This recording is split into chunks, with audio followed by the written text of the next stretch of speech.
Chapter 1 the last lesson class 12 English flamingo. Author के बारे में अल्फोंस दोदे एक मशहूर फ्रेंच राइटर थे जो 1840 में पैदा हुए थे। उन्होंने द लास्ट लेसन लिखी थी। उनकी कहानियों और नॉवेल्स में अक्सर फ्रांस की डेली लाइफ और इमोशंस को दिखाया गया है। उनका काम इंसानी जज्बात और सामाजिक मुद्दों पर केंद्रित था। कहानी का थीम द लास्ट लेसन दिखाता है कि लोग अपनी लैंग्वेज और कल्चर की असली वैल्यू तब समझते हैं जब उन्हें यूज खोना पड़ता है। कहानी ये बताती है कि अपने देश, भाषा और संस्कृति को खोना कितना दुख भरा होता है, स्पेशली वॉर के टाइम में। कहानी पॉलिटिकल सिचुएशंस के इम्पैक्ट को भी दिखाती है, जैसे छोटे बच्चे फ्रांस के इमोशंस के थ्रू।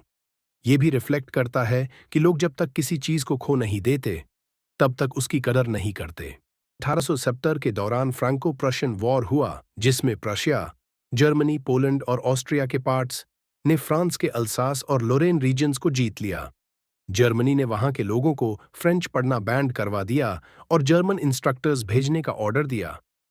फ्रांस हमेशा की तरह लेट होता है स्कूल आने में।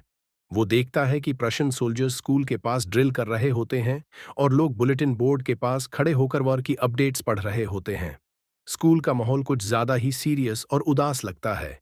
एमी हमिल, जो टीचर हैं, स्टूडेंट्स को बताते हैं कि आज उनका आखिरी फ्रेंच क्लास होगा क्योंकि ऊपर से नए ऑर्डर्स आए हैं। वो फ्रांस को दांतने के बजाय पिछले वक्त को याद करते हैं जब स्टूडेंट्स ने फ्रेंच सीखने का मौका बर्बाद किया।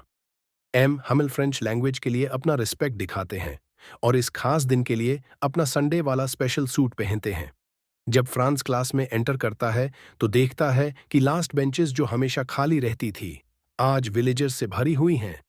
तब उसे समझ आता है कि लोग यहां आए हैं एम हमिल को उनकी 40 साल की टीचिंग के लिए ऑनर करने और अपने पास्ट में लैंग्वेज और पढ़ाई को लाइटली लेने का अफसोस जताने के लिए।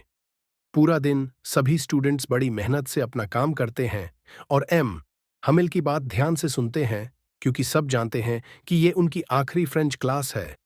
जब 12 बजे घंटी बजती है और प्रशियन सोल्जर्स की आवाजें और तेज होती हैं तो एम हमिल का दिल भावनाओं से भर जाता है। उसकी आंखों में आंसू आ जाते हैं और उसका दिल इतना भारी हो जाता है कि वो अपना अलविदा तक नहीं कह पाता। वो चुपचाप चल उठता है और बोर्ड पर लिखता है वीव ला फ्रांस। इसका मतलब होता है फ्रांस जिंदाबाद। उसके चेहरे पर घम और गुस्सा दोनों साफ दिखाई देते हैं। फिर वो शांति से सबको क्लास से जाने को कह देता है। Character sketch M Hamel. M Hamel एक स्ट्रिक्ट लेकिन पैशनेट टीचर थे। उनका फ्रेंच लैंग्वेज में बहुत विश्वास था और वो अपने स्टूडेंट्स को पढ़ाने में गर्व महसूस करते थे। उन्होंने अपने आखिरी दिन भी पूरी ईमानदारी से पढ़ाने का काम किया, चाहे ऑर्डर्स आए हो।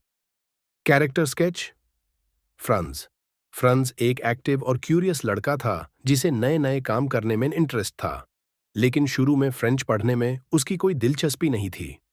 उसने पॉलिटिकल सिचुएशन पर ध्यान नहीं दिया, इसलिए जरूरी अनाउंसमेंट्स मिस कर दिए। जब उसने एम हमिल को ध्यान से ऑब्जर्व किया, उनका फॉर्मल ड्रेस और बिहेवियर देखा, तब उसे समझ आया कि अब वो उनसे कुछ नहीं सीख पाएगा। तब उसे दुख हुआ और फ्रेंच लैंग्वेज को पढ़ने में उसका रुचि जाग उठी।